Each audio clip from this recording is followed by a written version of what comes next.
नागपूर ग्रामीण प्रादेशिक परिवहन कार्यालयावरील गंभीर आरोपांनंतर राज्य सरकारनं या प्रकरणाची गांभीर्यानं दखल घेतली आहे। नागपूर विभागातील लाचलुचपत प्रतिबंधक विभागाला कोणतीही पूर्वकल्पना न देता हिंगोली येथील एसीबी पथकानं नागपूर ग्रामीण आरटीओ कार्यालयात कारवाई केली। त्या कारवाईच्या दरम्यान एका खासगी व्यक्तीला ताब्यात घेतल्याची माहिती समोर आहे।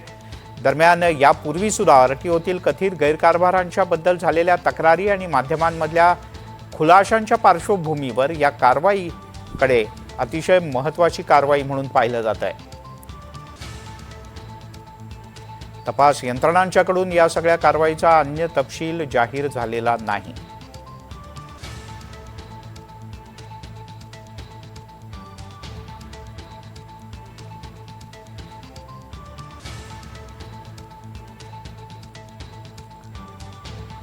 संजय तिवारी आपले प्रतिनिधी आपल्यासोबत आहेत। संजय, हे प्रकरण काय आहे आणि काय नेमकी कारवाई कशी झाली संबंधित अधिकाऱ्यांना न कळवता?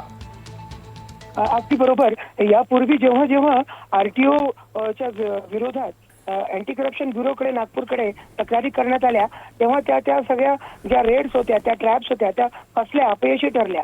त्यामुळे कुठेतरी मुंबई अँटी करप्शन कडे जाण्याचा रोख वाढला होता आणि हा जो तक्रारदार आहे याने मुंबई अँटी करप्शनला आणि माहिती दिली होती। त्यानंतर हिंगोलीकडे हे प्रकरण सोपवण्यात आलं।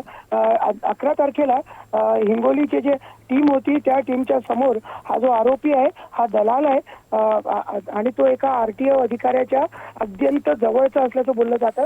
तर त्याने सुद्धा पैशाची मागणी कन्फर्म केली होती, त्याची ऑडिओ टेप सुद्धा होती। त्यानंतर आज गुरुवारी नागपूर ग्रामीण आरटीओ कार्यालयाच्या समोर त्याला रंगेहात 50,000 रुपये घेताना अटक करण्यात आली। एकूणच या प्रकरणामध्ये प्रत्येक ट्रान्सपोर्टर कडून प्रत्येक ट्रकसाठी विशिष्ट रक्कम घेतली जाते आणि ती रक्कम थकीत असल्यामुळे हा त्यांना वारंवार फोन करत होता आणि त्रास देत होता आणि आता तो पैसे घेताना पकडण्यात आलेला आहे आणि त्याला त्याच्या विरोधात FIR दाखल झालेला आहे। त्याच्या घरी सुद्धा छापा टाकण्यात आलेला आहे।